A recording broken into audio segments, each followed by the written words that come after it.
जेता जियो पिंड सब तेरा, तू अंतर जामी पुरख भगवान। दासन दास कह जन नानक, जिहा तू कराहे तिहा हूँ करी वख्यान। कवन वडाई कह सकूं बेअंत गुणिता, कर कृपा मोहे नाम देहो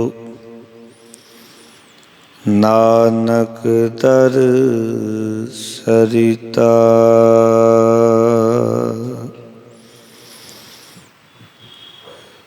जागदी जोत शब्द गुरु बाणी के बोहित, राजान राज पानान पान देवान देव उपमा महान सतगुरु धन धन श्री गुरु ग्रंथ साहब महाराज जी दी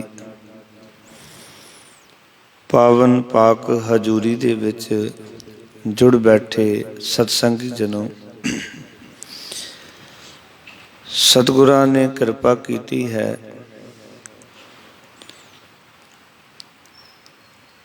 अमृत वेले गुरु दर ते हाजरियां भरन दा सुभाग समा प्राप्त होया है। गुरु तेग बहादुर महाराज जी दे उचारण कीते अमृत वचन, जिन्हां दी लड़ीवार विचार पिछले समय तो आरंभ कीती है। अज दी विचार अधीन पावन शब्द सोरठ राग दा 6वां शब्द है। पावन बोल ने साहिबां दे सोरठ महला 9वां। माई मैं के विद लखों गुसाई, महा मोह अज्ञान तिमर मोह, मन रहो उर जाई। महाराज इस पावन शब्द राही सानू उपदेश कर रहे हैं। ये पावन वचन 632 अंक दे उत्ते गुरु ग्रंथ साहब महाराज जी दे विच दर्ज हैं।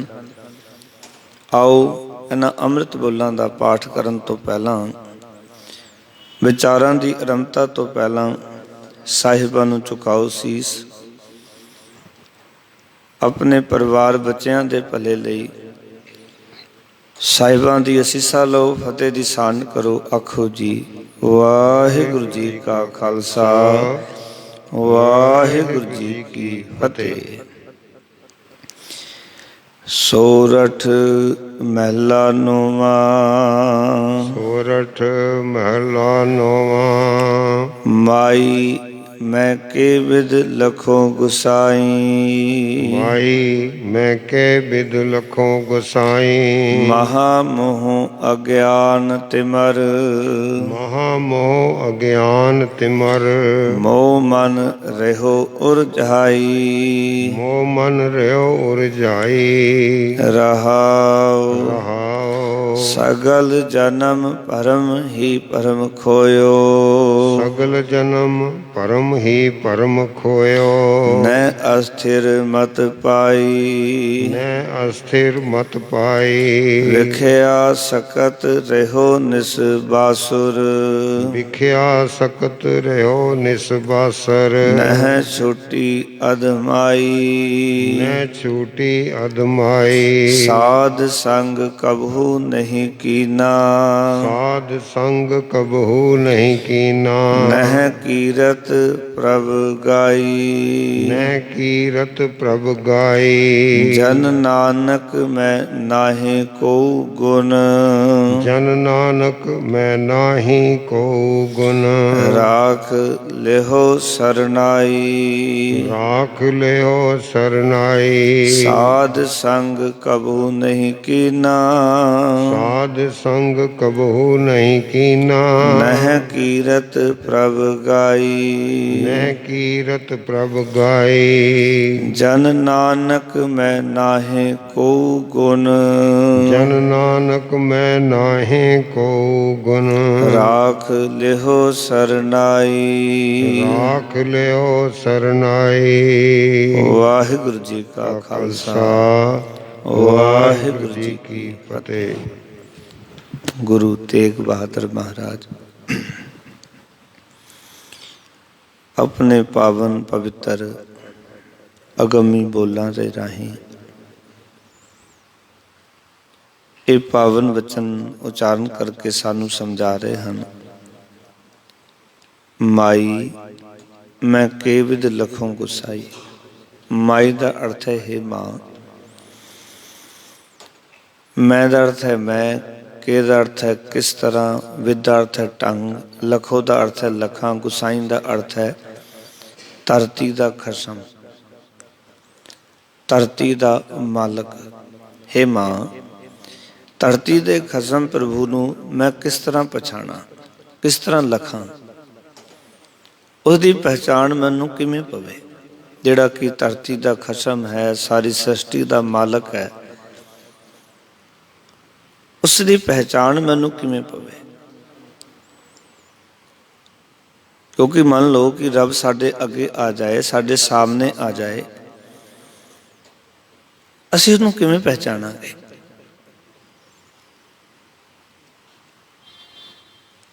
ਇਸ ਤਰ੍ਹਾਂ ਹੀ ਇਹ ਵਚਨ ਨੇ, ਜਿਵੇਂ ਇੱਕ ਨੌਜਵਾਨ ਬੱਚੀ ਆਪਣੀ ਮਾਂ ਨੂੰ ਗੱਲਾਂ ਕਰਦੀ ਹੈ, ਉਹ ਪੁੱਛਦੀ ਹੈ, ਇਸ ਤਰ੍ਹਾਂ ਹੀ ਗੁਰਦੇਵ ਪਿਤਾ ਮਹਾਰਾਜ ਇੱਥੇ ਮਾਂ ਨੂੰ ਸੰਬੋਧਨ ਕਰਦਿਆਂ ਪੁੱਛ ਰਹੇ ਨੇ ਕਿ ਹੇ ਮੇਰੀ ਮਾਂ, ਧਰਤੀ ਦਾ ਜੋ ਖਸਮ ਪ੍ਰਭੂ ਹੈ ਉਸਨੂੰ ਮੈਂ ਕਿਸ ਤਰ੍ਹਾਂ ਲਖਾਂ, ਕਿਸ ਤਰ੍ਹਾਂ ਪਛਾਣਾ।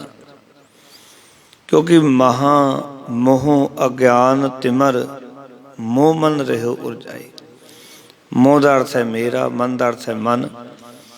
ਰਹਿਓ ਉਰਜਾਈ, ਵੱਡੇ ਮੋਹ ਤੇ ਅਗਿਆਨਤਾ ਵਿੱਚ, ਇਸ ਮੋਹ ਦੇ ਹਨੇਰੇ ਵਿੱਚ ਫਸਿਆ ਰਹਿੰਦਾ ਹੈ। ਤੇ ਐਸੀ ਤਾਂ ਕੋਈ ਮਤ ਹਾਸਲ ਨਹੀਂ ਕੀਤੀ ਨਾ ਜੋ ਮੇਰੇ ਜੀਵਨ ਦੇ ਵਿੱਚ ਮੈਂ ਅਡੋਲ ਰਹਿ ਸਕਾਂ। ਕਿਉਂਕਿ ਇਹ ਮਹਾ ਮੋਹ ਅਗਿਆਨ, ਅਗਿਆਨਤਾ ਦਾ ਹਨੇਰਾ ਹੈ। ਤਿਮਰ ਦਾ ਅਰਥ ਹੈ ਉਸ ਅਗਿਆਨਤਾ ਦੇ ਹਨੇਰੇ ਵਿੱਚ। ਮੋਹ ਮਨ ਰਹਿਓ ਉਰਜਾਈ, ਮੇਰਾ ਮਨ ਜਿਹੜਾ ਹੈ ਉਹ ਫਸਿਆ ਪਿਆ ਹੈ,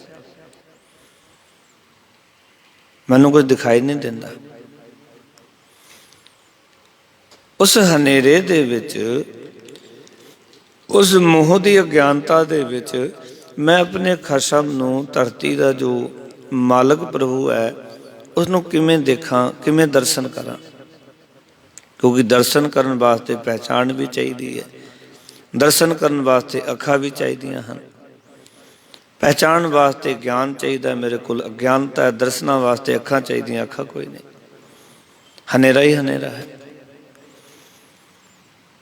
ਕਿਉਂਕਿ ਜੇ ਕਿਸੇ ਨੂੰ ਦੇਖਣਾ ਤੇ ਉਸ ਵਾਸਤੇ ਅੱਖਾਂ ਚਾਹੀਦੀਆਂ, ਔਰ ਕਿਸੇ ਨੂੰ ਜੇ ਮਿਲਣਾ ਹੈ, ਪਛਾਣਨਾ ਹੈ, ਤੇ ਉਸ ਵਾਸਤੇ ਸਮਝ ਚਾਹੀਦੀ ਵੀ ਇਹ ਉਹੀ ਹੈ ਜਿਸ ਦੇ ਬਾਰੇ ਮੈਂ ਗੱਲ ਕਰਦਾ ਜਾਂ ਜਿਸ ਦੀ ਗੱਲ ਮੈਂ ਸੁਣੀ ਹੈ। ਤੇ ਸਤਿਗੁਰੂ ਗੁਰੂ ਤੇਗ ਬਹਾਦਰ ਮਹਾਰਾਜ ਆਖ ਰਹੇ ਨੇ ਕਿ ਮੈਂ ਉਸਨੂੰ ਕਿਵੇਂ ਪਛਾਣਾ, ਪਰਮਾਤਮਾ ਨੂੰ। ਕਿਉਂਕਿ ਮਹਾ ਮੋਹ ਅਗਿਆਨ ਤਿਮਰ ਮੋਹ ਮਨ ਰਹਿਓ ਉਰਜਾਈ। ਮੇਰਾ ਜਿਹੜਾ ਮਨ ਹੈ ਵੱਡੇ ਮੋਹ ਦੀ ਅਗਿਆਨਤਾ ਵਿੱਚ, ਮੋਹ ਦੇ ਹਨੇਰੇ ਵਿੱਚ ਸਦਾ ਫਸਿਆ ਰਹਿੰਦਾ ਹੈ।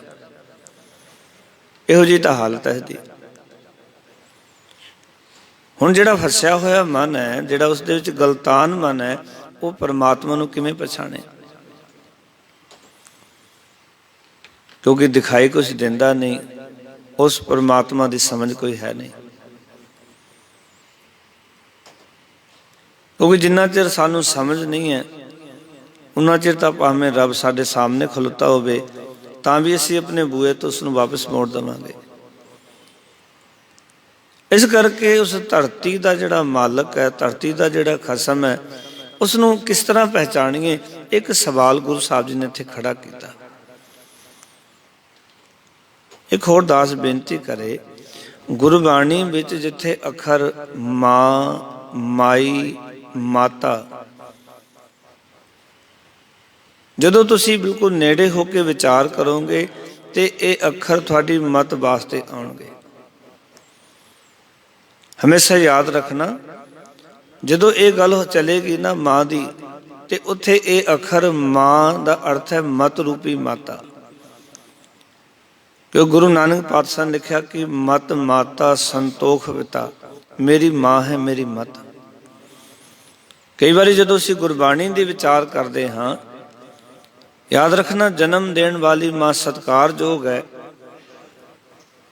उसने सानू संसार दे विच लैके आउण वास्ते इतनी पीड़ा झल्ली है।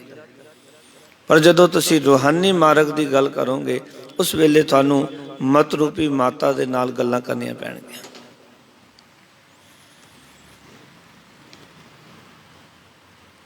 नहीं तो साडा संबंध नहीं बनेगा।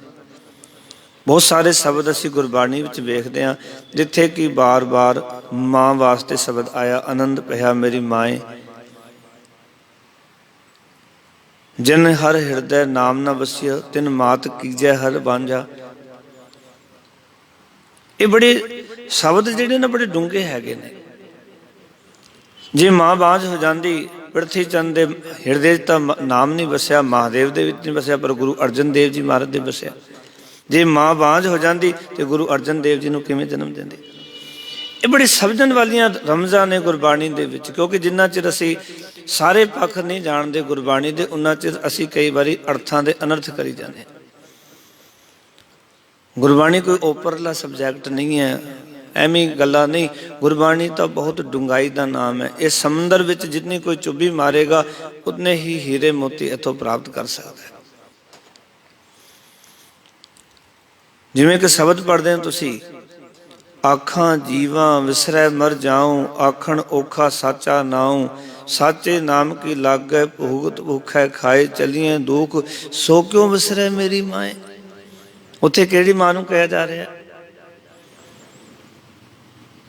साचा साहिब साचे नाए, वो तैनूं क्यों भुल जाए, वो साडी मत नूं कहा जा रहा है। उत्थे मत नूं संबोधन है बार बार गुरबाणी विच। जिथे बचन आणगे धन जननी जिन जाया, उत्थे जो जन्म देने वाली माँ की गल चलेगी। धन पिता प्रवाण, उत्थे जिहड़ा पिता दे राही साडा जन्म, उसी गल चलेगी। पर जिथे माई अखर जां पिता अखर जिहड़ा है ना, ये दोनों विचारन वाले ने गुरबाणी विच। इन्हां दे पक्ष बड़े स्पष्ट करने चाहिए सानू, क्योंकि माँ जिहड़ी है वो मत नूं संबोधन बार बार गुरबाणी विच। क्यों गुरु नानक पातशाह नूं यही सवाल किया सी। माता तृप्ता ने, इतिहासकार लिखते हैं कि माँ ने कहा सी, पुत्र 8 साल बाद वापस आया, कभी माँ की याद नहीं आई। तो महाराज गुरु नानक पातशाह ने गौड़ी राग का 3जा शब्द है पढ़ लेना। उत्थे कहा सी माँ भी माँ तो मेरी नाल ही सी। कहने किद्दां दी मखौलां करदा, मैं कित्थे नाल सी तेरे। तो उत्थे फिर महाराज कहते गौड़ी महला पहला शब्द उच्चारण किया सी, मत माता संतोख पिता सत भाई कर यह विसेख। ये शब्द तुसीं पढ़ना कभी ध्यान नाल। गुरु साहब ने अपने पूरे टब्बर का जिक्र किया, मेरे पुत्र भी नाल, मेरी पत्नी भी नाल, मेरा सस सहुरा भी नाल, सारा टब्बर नाल सी। पर वो केड़ा सस है, केड़ा वो बच्चे ने, केड़ी पत्नी है, केड़ी माँ है, केड़ा पिता, केड़े भरा ने, वो सारा जिक्र किया सतगुरु ने। इस करके गुरबाणी का जिहड़ा पक्ष है वो इत्थे जो गुरु साहब कह रहे हैं, हे मेरी मत रूपी माँ। देखो कई बारी असी आम जिमें जिमें गुरु साहब बख्शिश करी जाते हैं समझ आती है, और कई बार ये शब्द भी असी इस तरह बयान कर दें, जिन हर हिरदय नाम ना वसियो तिन मात कीजे हर बांझा, तिन सुंझी दे फिरै बिन नाम वो खब खब मुए करांझा। कि जिन्हों के हिरदे च नाम ना वसिया उन्हों की माँ बांझ रह जाती। ਇਹਦਾ अर्थ जिन्हों के हिरदे दे विच ਨਾਮ ਨਹੀਂ ਵਸਿਆ, ਉਹਨਾਂ ਦੀ ਮਤ ਰੂਪੀ ਮਾਂ ਬਾਂਝ ਹੋ ਜਾਏ। ਕਿਉਂ? ਜਿਸ ਮਤ ਦੇ ਵਿੱਚ ਨਾਮ ਹੀ ਨਹੀਂ ਹੈ, ਤਿਨ ਸੁੰਝੀ ਦੇਹ ਫਿਰੈ ਬਿਨ ਨਾਮੈ। ਨਾਮ ਤੋਂ ਸਗਣੀ ਜਿਹੜੀ ਦੇਹੀ ਹੈ ਉਹ ਆਪ ਵੀ ਖੁਆਰ ਹੁੰਦੀ ਹੈ ਤੇ ਦੂਜਿਆਂ ਨੂੰ ਵੀ ਖੁਆਰ ਕਰਦੀ ਹੈ। ਆਪ ਵੀ ਦੁਖੀ ਹੁੰਦੀ ਹੈ, ਦੂਜਿਆਂ ਨੂੰ ਵੀ ਦੁਖੀ ਕਰਦੀ ਹੈ। ਇਸ ਕਰਕੇ ਉਸ ਮਤ ਹੀ ਬਾਂਝ ਹੋ ਜਾਏ, ਕਿਉਂਕਿ ਮਤ ਵਿੱਚ ਨਾ ਗਲਤ ਫੁਰਨੇ ਫੁਰਨਗੇ, ਨਾ ਬੰਦਾ ਗਲਤ ਕੰਮ ਕਰੇਗਾ। ਕਿਉਂਕਿ ਖੇਡ ਤਾਂ ਆਪਣੇ ਸਰੀਰ ਨਾਲ ਜੁੜੀ ਹੋਈ ਹੈ ਨਾ ਸਾਰੀ। ਇਸ ਕਰਕੇ ਸਾਹਿਬ ਇੱਥੇ ਉਪਦੇਸ਼ ਇਹ ਕਰ ਰਹੇ ਨੇ, ਮਾਈ ਮੈਂ ਕੇ ਵਿਦ ਲਖੋ ਗੁਸਾਈ ਹੈ, ਮੇਰੀ ਮਤ ਰੂਪੀ ਮਾਂ। ਧਰਤੀ ਦਾ ਜਿਹੜਾ ਖਸਮ ਪ੍ਰਭੂ ਹੈ ਉਹਨੂੰ ਕਿਵੇਂ ਪਹਿਚਾਣਾ? ਆਪਣੀ ਮਤ ਦੇ ਨਾਲ ਤੇ ਗੱਲ ਕਰਨੀ ਹੈ, ਮਾਂ ਦੇ ਨਾਲ ਗੱਲ ਕਰਨੀ ਹੈ। ਮਤ ਨੂੰ ਇਹ ਕਹਿਣਾ ਮੈਂ ਕਿਵੇਂ ਪਹਿਚਾਣਾ, ਤੂੰ ਦੱਸ ਕੋਈ ਨਿਸ਼ਾਨੀ। ਹੁਣ ਮਤ ਕੋਲ ਕੋਈ ਜਾਣਕਾਰੀ ਹੋਏਗੀ, ਨਿਸ਼ਾਨੀ ਹੋਏਗੀ ਤਾਂ ਮਤ ਦੱਸ ਸਕੇਗੀ, ਜੇ ਨਹੀਂ ਤੇ ਨਹੀਂ ਦੱਸ ਸਕੇਗੀ। ਕਿਉਂਕਿ ਅਸਲ 'ਚ ਗੱਲ ਇਹ ਹੈ ਕਿ ਮੇਰਾ ਜਿਹੜਾ ਮਨ ਹੈ ਨਾ, ਮਹਾਰਾਜ ਕਹਿੰਦੇ ਇਹ ਮਾਇਆ ਦੇ ਮੋਹ ਅਗਿਆਨਤਾ ਵਿੱਚ ਫਸਿਆ ਹੋਇਆ, ਉਸ ਹਨੇਰੇ 'ਚ ਫਸਿਆ ਹੋਇਆ ਹੈ। ਕਿਉਂਕਿ ਅਜੇ ਤੱਕ ਐਸੀ ਮਤ ਹਾਸਿਲ ਹੀ ਨਹੀਂ ਕੀਤੀ ਜਿਹੜੀ ਅਡੋਲ ਹੋਵੇ। ਇਸ ਕਰਕੇ ਸਤਿਗੁਰ ਅਗਲੇ ਵਚਨ ਕਰਦੇ ਨੇ, ਆਖਣ ਲੱਗੇ ਸਗਲ ਜਨਮ ਭਰਮ ਹੀ ਭਰਮ ਖੋਇਓ, ਨੈ ਅਸਥਿਰ ਮਤ ਪਾਈ। ਮਹਾਰਾਜ ਕਹਿੰਦੇ ਨੇ ਮੈਂ ਅਜੇ ਮਤ ਹਾਸਲ ਨਹੀਂ ਕੀਤੀ, ਨੈ ਅਸਥਿਰ ਮਤ ਪਾਈ ਜੋ ਮੈਨੂੰ ਅਡੋਲ ਰੱਖ ਸਕੇ। ਸਾਰਾ ਜਨਮ ਜਿਹੜਾ ਸੀ ਨਾ, ਦਿਨ ਰਾਤ ਮਾਇਆ ਦੇ ਮੋਹ ਵਿੱਚ ਹੀ ਮੈਂ ਫਸਿਆ ਰਹਿੰਦਾ ਹਾਂ, ਲਪਟਿਆ ਰਹਿੰਦਾ, ਖਚਿਤ ਰਹਿੰਦਾ ਹਾਂ। ਸਗਲ ਜਨਮ ਭਰਮ ਹੀ ਭਰਮ ਕੋਈ। ਸਾਰਾ ਮਨੁੱਖਾ ਜੀਵਨ ਜਿਹੜਾ ਨਾ ਉਹ ਭਰਮ ਦੇ ਵਿੱਚ, ਭਟਕਣਾ ਦੇ ਵਿੱਚ ਹੀ। ਸਾਧੂ ਕਹਿੰਦੇ ਮੈਂ ਖੋਲਿਆ ਪਾਓ ਕਿ ਹਰ ਵੇਲੇ ਭਰਮਾਂ ਵਿੱਚ ਹੀ ਰਿਹਾ, ਭਟਕਣਾ ਵਿੱਚ ਹੀ ਰਿਹਾ। ਸਾਡੇ ਅੰਦਰ ਬਹੁਤ ਸਾਰੀਆਂ ਭਟਕਣਾਵਾਂ ਨੇ। ਇਹ ਗੱਲ ਵੱਖਰੀ, ਅਸੀਂ ਕਿਸੇ ਨੂੰ ਦੱਸਦੇ ਨਹੀਂ, ਕਿਸੇ ਨਾਲ ਗੱਲ ਕਰਦੇ ਨਹੀਂ। ਅਸੀਂ ਆਪਣੀ ਭਟਕਣਾਵਾਂ ਨੂੰ ਅੰਦਰ ਦਬਾ ਕੇ ਰੱਖਦੇ ਹਾਂ, ਕਿਸੇ ਨੂੰ ਪਤਾ ਨਾ ਚੱਲ ਜਾਏ। ਅਸੀਂ ਬੜੀ ਚਲਾਕੀ ਨਾਲ ਜੀਵਨ ਜਿਉਣਾ ਚਾਹੁੰਦੇ ਹਾਂ, ਕਿਸੇ ਨੂੰ ਸਾਡੇ ਦੁੱਖ ਦਾ ਪਤਾ ਨਾ ਚੱਲ ਜਾਏ। ਅਸੀਂ ਤਾਂ ਪਰੇਸ਼ਾਨ ਵੀ ਹੋਈਏ ਨਾ ਤਾਂ ਕਈ ਵਾਰੀ ਜੋ ਮੱਥੇ ਤੇ ਤੂੜੀਆਂ ਵੀ ਪਈਆਂ ਹੋਣ ਤਾਂ ਵੀ ਹੱਸ ਕੇ ਗੱਲ ਕਰਦੇ ਹਾਂ। ਲੋਕਾਂ ਨੂੰ ਲੱਗੇ ਦੇ ਕਿਤਨਾ ਪ੍ਰਸੰਨ ਹੈ, ਕਿਤਨਾ ਆਨੰਦਿਤ ਹੈ। ਅਸੀਂ ਤਾਂ ਲਫ਼ਜ਼ ਵੀ ਕੱਢ ਲਏ ਵੀ ਬੜੀ ਚੜ੍ਹਦੀ ਕਲਾ ਹੈ, ਭਾਵੇਂ ਅੱਧੀ ਢਹਿੰਦੀ ਕਲਾ 'ਚ ਬੰਦਾ ਹੋਵੇ। ਇਹ ਲਫ਼ਜ਼ ਬੜੇ ਪਿਆਰੇ ਸਨ, ਪਰ ਯਾਦ ਰੱਖਣਾ ਕਿ ਅਸੀਂ ਕਈ ਵਾਰੀ ਜੋ ਢਹਿੰਦੀ ਕਲਾ ਵਿੱਚ ਰਹਿੰਦੇ ਹੋਏ ਵੀ ਚੜ੍ਹਦੀ ਕਲਾ ਕਹੀ ਦਿੰਦੇ। ਕਹਿਣੇ ਚਾਹੀਦੇ ਨੇ ਅੱਖਰ, ਪਰ ਕਦੀ ਚੜ੍ਹਦੀ ਕਲਾ ਨੂੰ ਅਨੁਭਵ ਵੀ ਤੇ ਕਰਨਾ। ਕਿਤੇ ਐਸਾ ਨਾ ਹੋਵੇ ਕਿ ਇਹ ਅੱਖਰ ਵੀ ਜਿਹੜਾ ਇਤਨਾ ਪਾਵਰਫੁਲ ਅੱਖਰ ਸਤਿਗੁਰ ਨੇ ਸਾਡੀ ਝੋਲੀ 'ਚ ਪਾਇਆ, ਸਾਡੀ ਅੰਦਰਲੀ ਹਾਲਤ ਕਰਕੇ, ਸਾਡੀ ਭਟਕਣਾ ਕਰਕੇ ਇਹ ਅੱਖਰ ਵੀ ਸਾਡੇ ਜੀਵਨ ਦੇ ਵਿੱਚ ਕੇਵਲ ਤਾਂ ਕੇਵਲ ਅਸੀਂ ਐਵੇਂ ਦੁਖੀ ਰਹੀਏ, ਪਰੇਸ਼ਾਨ ਰਹੀਏ, ਚਿੰਤਾ ਤੋਂ ਰਹੀਏ। ਇਹ ਅੱਖਰ ਤਾਂ ਗੁਰੂ ਸਾਹਿਬ ਨੇ ਇਸ ਕਰਕੇ ਸਾਨੂੰ ਦਿੱਤੇ ਸੀ ਨਾ ਵੀ ਸਿੱਖ ਇਹਨਾਂ ਅੱਖਰਾਂ ਨੂੰ ਜਪੇ, ਇਹਨਾਂ ਅੱਖਰਾਂ ਨੂੰ ਜੀਵਨ ਵਿੱਚ ਧਾਰਨ ਕਰੇ ਤਾਂ ਕਿ ਇਹ ਕਿਤੇ ਚੜ੍ਹਦੀ ਕਲਾ ਨੂੰ ਅਨੁਭਵ ਕਰ ਸਕੇ। ਚੜ੍ਹਦੀ ਕਲਾ ਇਹ ਨਹੀਂ ਕਿ ਬਹੁਤਾ ਧਨ ਹੋ ਗਿਆ ਤਾਂ ਚੜ੍ਹਦੀ ਕਲਾ ਹੈ, ਬੱਚੇ ਪੜ੍ਹ ਲਿਖ ਕੇ ਨੌਕਰੀ ਮਿਲ ਗਈ ਚੜ੍ਹਦੀ ਕਲਾ ਹੈ, ਇਹਦਾ ਨਾਂ ਨਹੀਂ ਚੜ੍ਹਦੀ ਕਲਾ।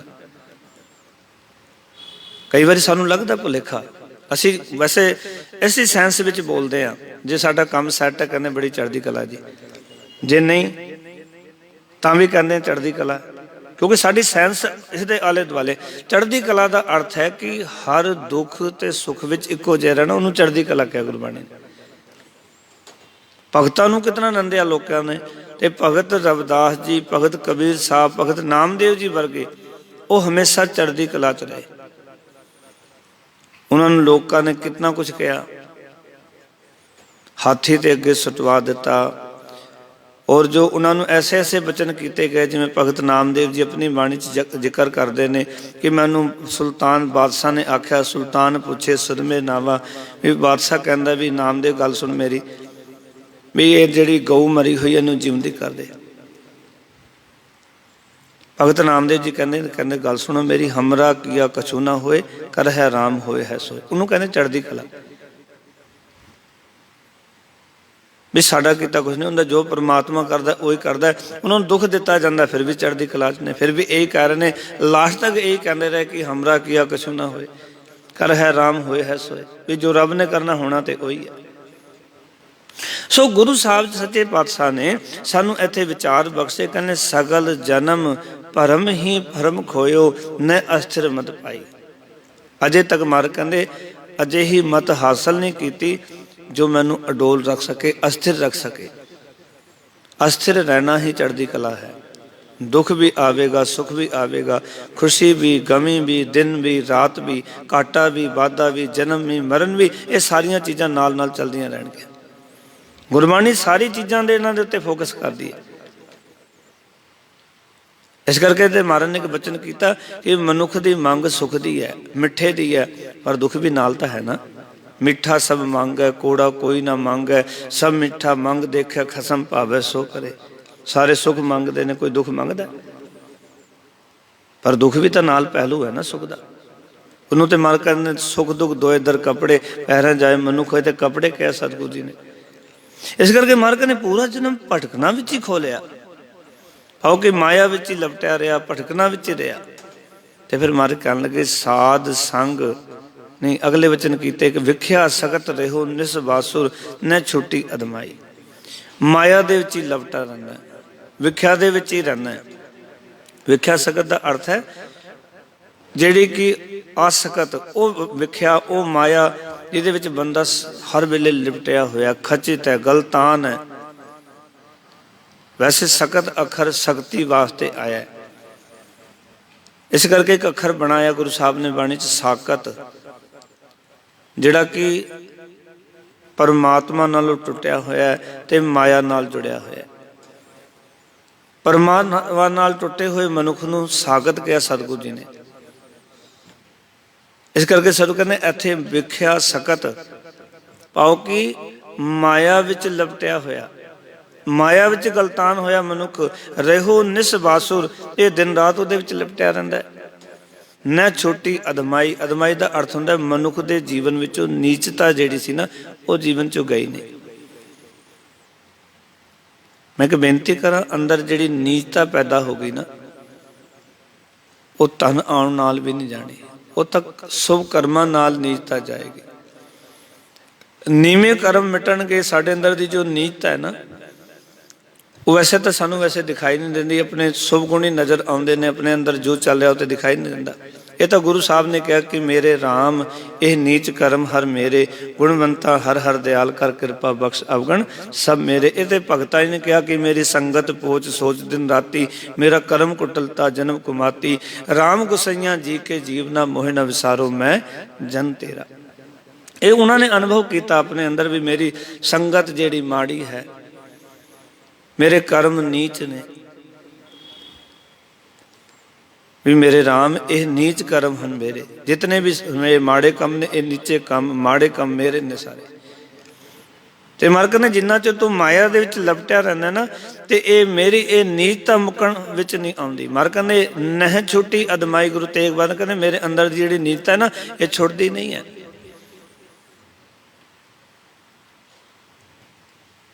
ਅੰਦਰ ਨੀਚਤਾ ਕੀ ਹੈ?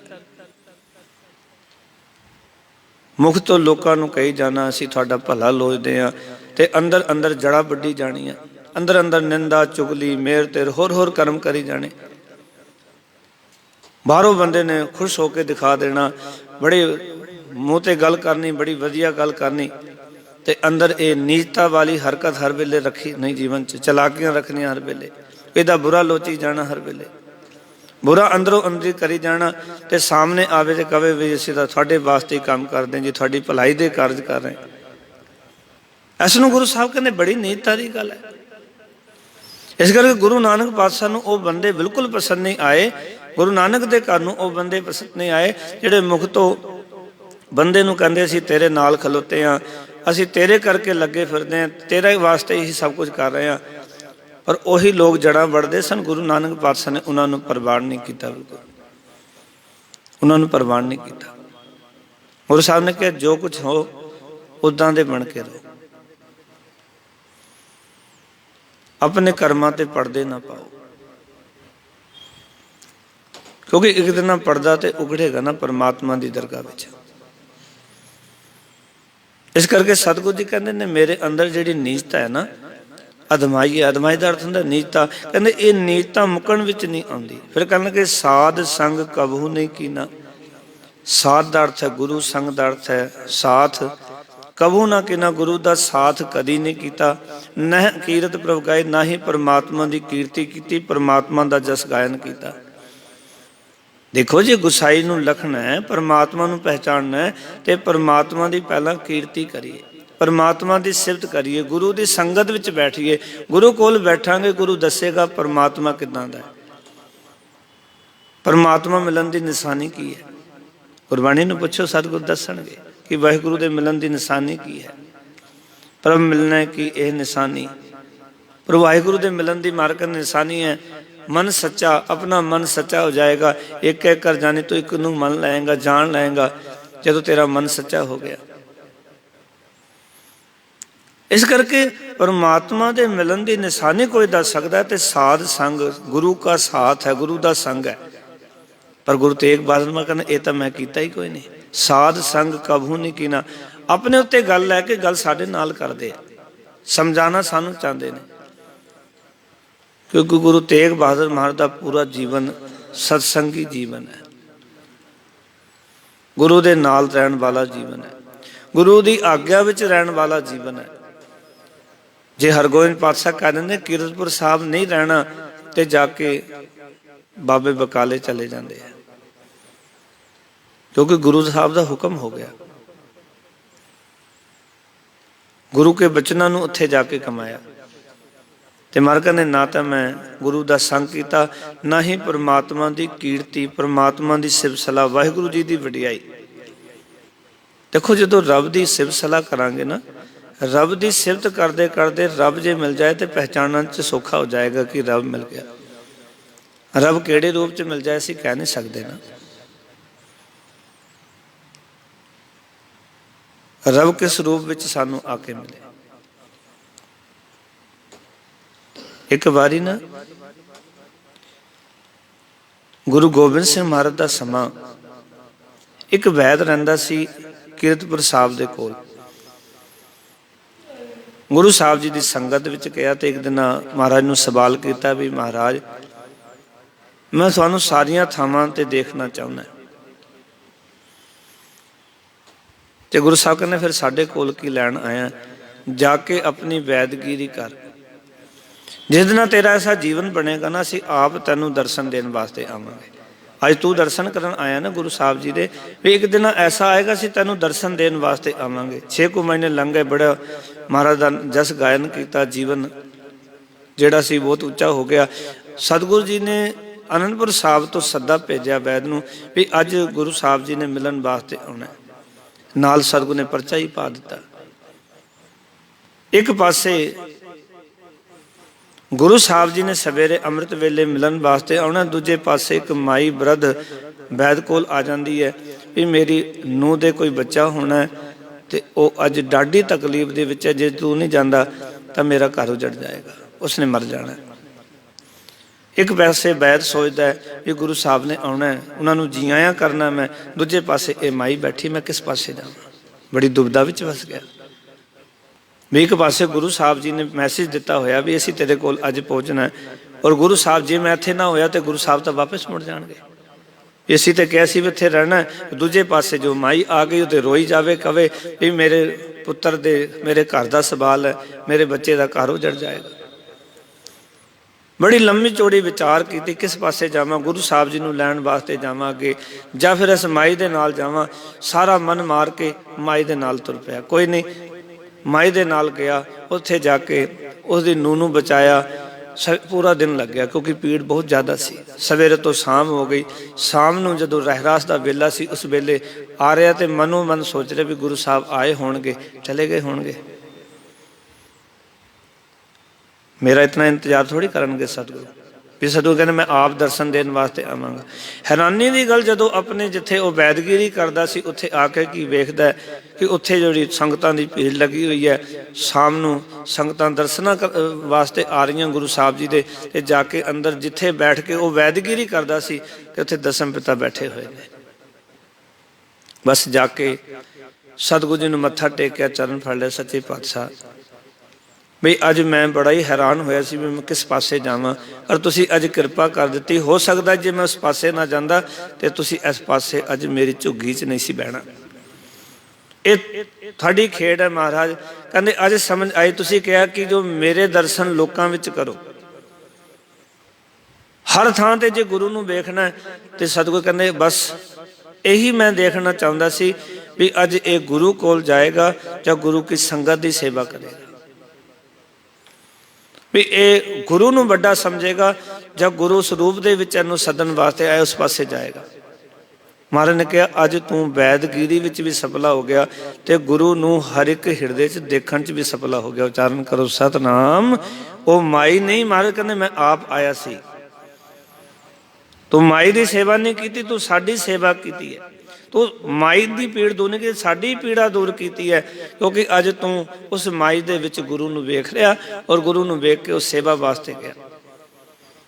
ਔਰ ਉਸ ਵਾਸਤੇ ਤਾਂ ਮਹਾਰਾਜ ਸਾਨੂੰ ਕੀਰਤੀ ਕਰਨੀ ਪਏਗੀ ਪਰਮਾਤਮਾ ਦੀ। ਪਰਮਾਤਮਾ ਦੀ ਵਿਚਾਰਧਾਰਾ ਕੀ ਹੈ, ਪਰਮਾਤਮਾ ਦੀ ਸਿਫਤ ਵਿੱਚੋਂ ਹੀ ਪਰਮਾਤਮਾ ਦਾ ਅਕਸ ਸਾਡੇ ਸਾਹਮਣੇ ਆਏਗਾ।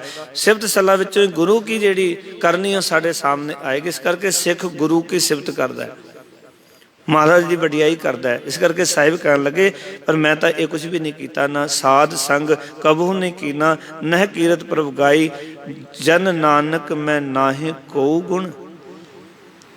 ਦਾਸ ਨਾਨਕ ਆਖਦਾ ਹੇ ਪ੍ਰਭੂ ਮੇਰੇ ਵਿੱਚ ਤਾਂ ਕੋਈ ਗੁਣ ਨਹੀਂ, ਰਾਖ ਲਿਓ ਸਰਨਾਈ। ਮੇਰੇ ਵਿੱਚ ਕੋਈ ਗੁਣ ਨਹੀਂ, ਤੂੰ ਕਿਰਪਾ ਕਰ ਆਪਣੇ ਸ਼ਰਨ 'ਚ ਰੱਖ ਲੈ। ਖਿਆਲ ਕਰਨਾ, ਜਿਹੜੇ ਕਹਿੰਦੇ ਮੇਰੇ ਵਿੱਚ ਇਹ ਗੁਣ, ਮੇਰੇ ਵਿੱਚ ਇਹ ਵਡਿਆਈ, ਮੇਰੇ ਵਿੱਚ ਇਹ ਵਡਿਆਈ, ਉਹਨਾਂ ਨੂੰ ਇੱਥੇ ਥਾਂ ਨਹੀਂ ਮਿਲਣੀ। ਪਰ ਜਿਹੜੇ ਕਹਿਣਗੇ ਸੱਚੇ ਪਾਤਸ਼ਾਹ ਮੇਰੇ ਵਿੱਚ ਕੋਈ ਗੁਣ ਨਹੀਂ, ਕੋਈ ਕੁਆਲਿਟੀ ਨਹੀਂ, ਤਾਂ ਉਹ ਮਾਲਕ ਨਾ ਨਿਰਗੁਣਿਆਰੇ ਨੂੰ ਰੱਖ ਲੈਂਦਾ ਆਪਣੀ ਸ਼ਰਨ ਦੇ ਅੰਦਰ। ਤਾਂ ਹੀ ਸਤਿਗੁਰੂ ਕਹਿੰਦੇ ਨੇ ਤੇਰਾ ਕੀਤਾ ਜਾਤੋ ਨਾਹੀ, ਮੈਨੂੰ ਜੋ ਕਿਤੋਈ, ਮੈਂ ਨਿਰਗੁਣਿਆਰੇ ਕੋ ਗੁਣ ਨਾਹੀ, ਆਪੇ ਤਰਸ ਪਈ। ਮੇਰੇ ਵਿੱਚ ਕੋਈ ਗੁਣ ਨਹੀਂ ਹੈ, ਤੈਨੂੰ ਆਪੇ ਮੇਰੇ ਉੱਤੇ ਤਰਸ ਆ ਗਿਆ। ਇਸ ਕਰਕੇ ਇੱਥੇ ਬੇਨਤੀ ਕਰ ਰਹੇ ਨੇ ਸਤਿਗੁਰੂ, ਜਨ ਨਾਨਕ ਹੇ ਦਾਸ ਨਾਨਕ ਆਖ, ਮੈਂ ਨਾਹੀ ਕੋ ਗੁਣ, ਮੇਰੇ ਵਿੱਚ ਕੋਈ ਵੀ ਗੁਣ ਨਹੀਂ, ਮੇਰੇ ਵਿੱਚ ਕੋਈ ਵੀ ਵਡਿਆਈ ਨਹੀਂ, ਮੇਰੇ ਵਿੱਚ ਕੋਈ ਵੀ ਖੂਬੀ ਨਹੀਂ ਜਿਸ ਖੂਬੀ ਸਦਕਾ ਮੈਂ ਕਹਿ ਸਕਾਂ ਵੀ ਮੇਰੇ ਵਿੱਚ ਇਹ ਗੁਣ ਹੈ। ਹੇ ਵਾਹਿਗੁਰੂ ਤੂੰ ਮੈਨੂੰ ਮੇਰੇ ਉੱਤੇ ਕਿਰਪਾ ਕਰ, ਮੇਰੇ ਵਿੱਚ ਇਹ ਵਡਿਆਈ ਹੈ। ਮੇਰਾ ਸਿਲੈਕਸ਼ਨ ਕਰ ਲਓ ਆਪਣੇ ਘਰ ਦੇ ਵਿੱਚ। ਦੇਖੋ ਕਈ ਵਾਰੀ ਬੱਚੇ ਜਿਹੜੇ ਨੇ ਜਦੋਂ ਕਿਸੇ ਨੌਕਰੀ ਵਾਸਤੇ ਜਾਂਦੇ ਨੇ ਉਹ ਕਹਿੰਦੇ ਮੇਰੇ ਵਿੱਚ ਇਹ ਵਡਿਆਈ, ਇਸ ਕਰਕੇ ਤੁਸੀਂ ਮੇਰਾ ਸਿਲੈਕਸ਼ਨ ਕਰ ਲਓ। ਪਰ ਮੇਰੇ ਵਿੱਚ ਤਾਂ ਕੋਈ ਗੁਣ ਨਹੀਂ ਤੇ ਵੀ ਤੇਰੇ ਘਰ 'ਚ ਮੇਰਾ ਸਿਲੈਕਸ਼ਨ ਹੋ ਸਕੇ, ਤੇਰੇ ਘਰ ਵਿੱਚ ਮੈਂ ਪ੍ਰਵਾਨ ਹੋ ਸਕਾਂ। ਇਸ ਕਰਕੇ ਇਹੀ ਅਰਦਾਸ ਹੈ ਸੱਚੇ ਪਾਤਸ਼ਾਹ ਮੈਨੂੰ ਸਮਝ ਆ ਗਈ ਮੇਰੇ ਵਿੱਚ ਕੋਈ ਗੁਣ ਨਹੀਂ ਹੈ ਤੇ ਮੈਂ ਨਿਰਗੁਣੇ ਨੂੰ ਹੇ ਮਾਲਕ ਤੂੰ ਆਪਣੀ ਸ਼ਰਨ ਵਿੱਚ ਰੱਖ ਲੈ, ਆਪ ਕਿਰਪਾ ਕਰ। ਕਿਉਂਕਿ ਸਾਡੇ ਵਿੱਚ ਜੋ ਕੁਝ ਹੈ ਉਸਨੂੰ ਭੱਟਾਂ ਨੇ ਕਿਹਾ ਕਿ ਹਮ ਅਵਗੁਣ ਭਰੇ ਏਕ ਗੁਣ ਨਾਹੀ, ਅੰਮ੍ਰਿਤ ਛਾੜ ਵਿਖੇ ਵਿਖ ਖਾਹੀ, ਮਾਇਆ ਮੋਹ ਭਰਮ ਪੈ ਭੁੱਲੇ, ਸੁਤ ਦਾਰਾ ਸਿਉ ਪ੍ਰੀਤ ਲਗਾਈ, ਇੱਕ ਉੱਤਮ ਪੰਥ ਸੁਣਿਓ ਗੁਰ ਸੰਗਤ, ਤੇਹ ਮਿਲਨ ਜਮ ਤਰਾਸ ਮਿਟਾਈ, ਇੱਕ ਅਰਦਾਸ ਪਾਠ ਕੀਰਤ ਕੀ, ਗੁਰੂ ਰਾਮਦਾਸ ਰਾਖੋ ਸਰਨਾਈ। ਅਰਦਾਸ ਕਰੋ ਸੱਚੇ ਪਾਤਸ਼ਾਹ ਇਹ ਸਾਡੇ ਵਿੱਚ ਕੋਈ ਗੁਣ ਨਹੀਂ, ਸਾਡੇ ਵਿੱਚ ਕੋਈ ਵਡਿਆਈ ਨਹੀਂ, ਅਸੀਂ ਬਿਲਕੁਲ ਨਿਰਗੁਣਿਆਰ ਹਾਂ, ਸਾਡੇ 'ਚ ਕੋਈ ਖੂਬੀ ਨਹੀਂ। ਹੇ ਮਾਲਕ ਤੇਰੀ ਸ਼ਰਨ ਵਿੱਚ ਆਏ ਹਾਂ ਤੇ ਤੁਸੀਂ ਆਪਣੀ ਸ਼ਰਨ ਵਿੱਚ ਰੱਖ ਲਓ, ਆਪਣੀ ਹਜ਼ੂਰੀ ਵਿੱਚ ਰੱਖ ਲਓ, ਤਾਂ ਕਿ ਤੇਰੀ ਹਜ਼ੂਰੀ ਵਿੱਚ ਰਵਾਂਗੇ, ਤੇਰੀ ਸ਼ਰਨ ਵਿੱਚ ਰਹਿ ਕੇ ਹੀ ਉਸ ਗੁਸਾਈ ਨੂੰ ਲੱਗ ਸਕਦੇ ਹਾਂ, ਉਸ ਗੁਸਾਈ ਨੂੰ ਪਹਿਚਾਣ ਸਕਦੇ ਹਾਂ। ਗੁਰੂ ਦੀ ਸ਼ਰਨ ਵਿੱਚ ਜਿਹੜਾ ਰਹਿਣਾ ਸਿੱਖ ਗਿਆ, ਮੈਂ ਬੇਨਤੀ ਕਰਾਂ ਉਹ ਪਰਮਾਤਮਾ ਦੇ ਘਰ ਰਹਿਣਾ ਸਿੱਖ ਗਿਆ। ਕਿਉਂਕਿ ਗੁਰ ਕੈ ਗ੍ਰਹਿ ਸੇਵਕ ਜੋ ਰਹਿ, ਗੁਰ ਕੀ ਆਗਿਆ ਮਨ ਮੈਂ ਸਹਿ, ਆਪਸ ਕੋ ਕਰ ਕਛ ਨ ਜਨਾਵੈ, ਹਰ ਹਰ ਨਾਮ ਹਿਰਦੈ ਸਤਿ ਆਵੈ, ਮਨ ਵਿੱਚ ਸਤਿਗੁਰ ਕੇ ਪਾਸ, ਤੇ ਸੇਵਕ ਕੇ ਕਾਰਜ ਰਾਸ, ਸੇਵਾ ਕਰਤ ਹੋਏ ਨਿਹਕਾਮੇ, ਤਿਸ ਕੋ ਹੋਤ ਪ੍ਰਾਪਤ। ਸਵਾਮੀ ਜੀ ਨੂੰ ਇੱਥੇ ਰਹਿਣਾ ਆ ਗਿਆ, ਉਹਨੂੰ ਅਕਾਲ ਪੁਰਖ ਦੇ ਘਰ 'ਚ ਰਹਿਣਾ ਆ ਗਿਆ। ਜਿਨ੍ਹਾਂ ਨੇ ਗੁਰੂ ਕੇ ਵਚਨ ਕਮਾ ਲਏ ਉਹਨਾਂ ਨੇ ਰੱਬ ਦੇ ਵਚਨ ਕਮਾ ਲਏ। ਜਿਨ੍ਹਾਂ ਨੇ ਗੁਰੂ ਕੇ ਦੀਦਾਰ ਸੱਚੇ ਮਨੋਂ ਕਰ ਲਏ, ਉਹਨਾਂ ਨੇ ਅਕਾਲ ਪੁਰਖ ਵਾਹਿਗੁਰੂ ਨੂੰ ਪਹਿਚਾਣ ਲਿਆ। ਵਾਹਿਗੁਰੂ ਦੇ ਦੀਦਾਰ ਇਸ ਖਲਕਤ ਵਿੱਚੋਂ ਹੀ ਹੋਣਗੇ, ਸੰਗਤ ਵਿੱਚੋਂ ਹੀ ਹੋਣਗੇ, ਸੰਸਾਰ ਵਿੱਚੋਂ ਹੀ ਹੋਣਗੇ। ਇਸ ਕਰਕੇ ਗੁਰੂ ਸਾਹਿਬ ਨੇ ਅੱਜ ਦੇ ਇਹ ਵਿਚਾਰ ਸਾਡੇ ਸਮਕਸ਼ ਰੱਖੇ ਨੇ। ਆਪਾਂ ਸਿਫਤ ਕਰੀਏ, ਗੁਰੂ ਕੀ ਸੰਗਤ ਕਰੀਏ ਤੇ ਆਪਣੇ ਗੁਣਾਂ ਦਾ ਕਦੇ ਮੁਜੱਸਮਾ ਨਾ ਕਰੀਏ ਜਾਂ ਗੁਣਾਂ ਦਾ ਪ੍ਰਗਟਾਵਾ ਨਾ ਕਰੀਏ। ਆਖੀਏ ਸੱਚੇ ਪਾਤਸ਼ਾਹ ਸਾਡੇ ਵਿੱਚ ਕੋਈ ਗੁਣ ਨਹੀਂ ਹਨ। ਮੇਰੇ ਹੈ ਉਹ ਗੁਣ ਤੋ ਗੁਣ ਸਾਗਰ ਜਾਤ ਰਸਾਤਲ ਓੜ ਤਿਆਰੀ। ਭਾਈ ਗੁਰਦਾਸ ਜੀ ਲਿਖਦੇ ਨੇ, ਪਾਤਸ਼ਾਹ ਮੇਰੇ ਸਾਰੇ ਔਗੁਣ ਨੇ, ਤੋ ਗੁਨਾਹ ਦਾ ਸਾਗਰ ਹੈ, ਮੈਂ ਰਸਾਤਲ ਨੂੰ ਜਾ ਰਿਹਾ, ਬਸ ਇਤਨੀ ਗੱਲ ਹੈ, ਮੈਂ ਤੇਰੀ ਓਟ ਲੈ ਲਈ ਹੈ। ਅਸੀਂ ਆਪਣੇ ਮਾਲਕ ਦੀ, ਗੁਰੂ ਦੀ ਓਟ ਲੈ ਕੇ ਜੀਵਨ ਸਫਲਾ ਕਰੀਏ। ਜਿਵੇਂ ਓਟ ਲੈ ਲਵਾਂਗੇ ਉਸ ਦਿਨ ਫਿਰ ਸਾਡੇ ਹੋ ਜਾਣਗੇ ਇਹ ਲੋਕ ਸੁਖੀਏ, ਪਰ ਲੋਕ ਸਵੇਲੇ ਨਾਨਕ ਹਰ ਪਉ ਆਪੇ ਮਿਲੇ। ਧੰਨਵਾਦ ਜੀ ਸਾਰਿਆਂ ਦਾ। ਜੀ ਆਇਆਂ ਨੂੰ ਫਤਿਹ ਦੀ ਸਾਂਝ ਕਰੋ। ਆਖੋ ਜੀ ਵਾਹਿਗੁਰੂ ਜੀ ਕਾ ਖਾਲਸਾ, ਵਾਹਿਗੁਰੂ ਜੀ ਕੀ ਫਤਿਹ।